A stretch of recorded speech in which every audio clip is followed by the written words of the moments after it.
First of all, Europe different countries are in very different positions. You have some countries like Spain that is in a very difficult position because of the importance of the construction industry and the very heavy burden of debt in the banking system. Generally speaking, the continental banks are still weighed down by a lot of assets of questionable value, and that is going to weigh on Europe. And also, you have some countries where the sovereign debt has become a significant burden. You have really a kind of a crisis point with regard to Greece. I'm actually quite confident that Greece will do whatever it takes to meet the conditions that are imposed on it in order to remain, to be able to have the bonds, Greek government bonds, accepted by the European Central Bank, because the alternative is much more painful. So I think that it will take the pain that is involved, because the pain of not doing it would be greater. So I think the Greek crisis will pass. Greece will meet the crisis.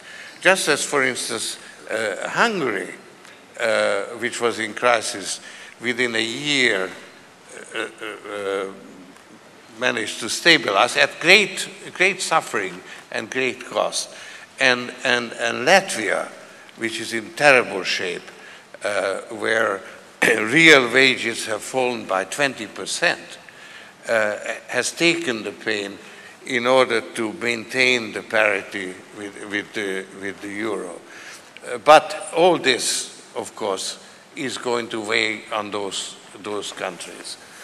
But I think the United States has an additional problem, and that is the problem of the households, which have actually had no savings because they were relying on the appreciation of the houses to provide them with the savings that they wanted.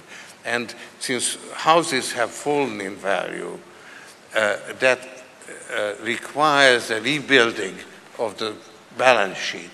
And those things are weighing both on Europe and in the case of the consumer,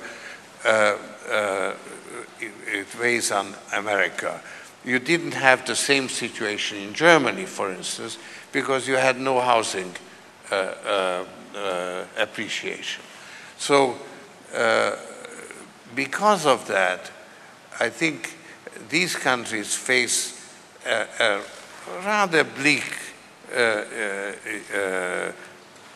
outlook in the near future. And they cannot expect to grow at the rate at which they were growing during the bubble years. So in this respect, this disparity between the developing world and the developed world is going to last. We are in the middle of it, but we are not at the end of it. And I think that China, India, Brazil, and some other countries are going to grow faster than the developed world.